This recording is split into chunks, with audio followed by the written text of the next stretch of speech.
আশা করি তোমরা দেখেই বুঝে গেছো এটা মেয়ের কীর্তি। দেখো, আমার বোনের শাশুড়ির ওপর সব জামাকাপড় চাপিয়ে দিয়ে ও আনন্দ করছে।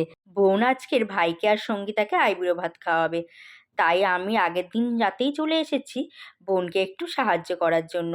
দুই বোন সকাল থেকে উঠে জোর কদমে কাজ শুরু করে দিয়েছি। কাকু ভোরবেলা থেকে উঠে মাছ মাংস দুটোই এনে দিয়েছে। আমরা কাকু আসার আগে মোটামুটি সব রেডি করে ফেলেছিলাম। কাকু আসার পরে আমরা মাছ মাংস দুই দিকেই বসিয়ে দিয়েছি। এদিকে ওরাও চলে এসেছে। এদিকে আশীর্বাদ পর্ব শুরু হয়ে গেছে। সবাই একে একে আশীর্বাদ করছে। আমাদের বাড়িতে যেদিন আইবুড়ো ভাত খাইয়েছিলাম, প্রকাশ বাড়ি ছিল না।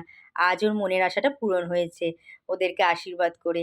আর এদিকে বাবি চলে এসেছে ওদেরকে আশীর্বাদ করার জন্য। আজকের মেনুতে ছিল ভাত, মাছের মাথা দিয়ে ডাল, 5 রকম ভাজা, দই কাতলা, মাটন, চাটনি, পাঁপড়, পায়েস, 5 রকম মিষ্টি, দই। আর লাস্টে ওরা কেকও কেটে নিল। আজকের মতো টাটা।